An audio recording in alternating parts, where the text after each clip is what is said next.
order of bestness.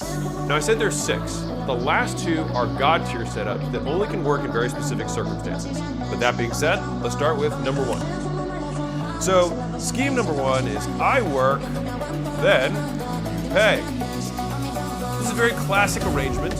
This is a very standard W-2 employment agreement. So the trade is, no matter what happens, I get paid outside of getting fired. So as long as I don't get fired, I get paid. And so I trade risk for reliability in this construct.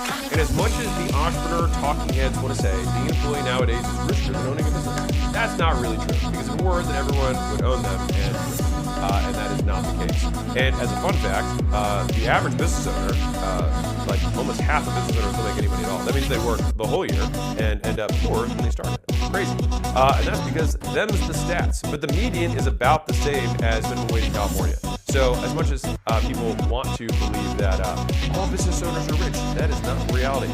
And so this is the lowest risk, but most reliable way of making money. The second way of trading stuff for money, a little bit better on our risk reward, number 2, is you pay as we go.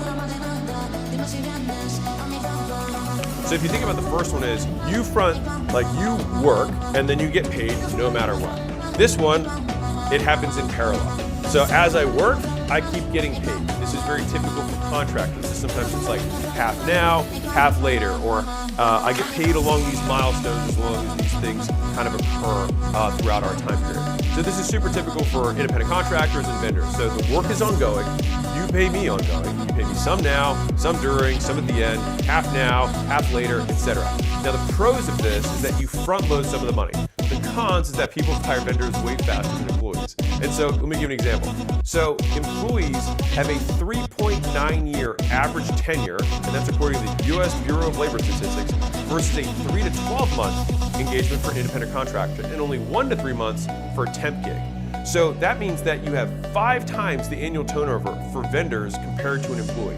And so as much as people are like, man, it's so much less risky to own your own business, it's like, well, you're turning over 5 times faster than if you were an employee. So not actually true. So we covered our lowest tier in terms of risk reward. I work, then you pay. Now we get paid as we go, which leads us to our third tier, which is you pay,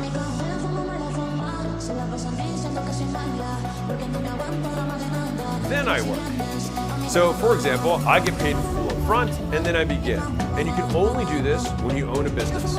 So I'll give you a simple example. Surgeons, right? They say, hey, you're like, hey, I want to get surgery. And they say, great, pay for the surgery and then I'll do the surgery. Like, have you ever seen a surgeon say, I'll do the surgery and then you can pay me later? It doesn't really happen.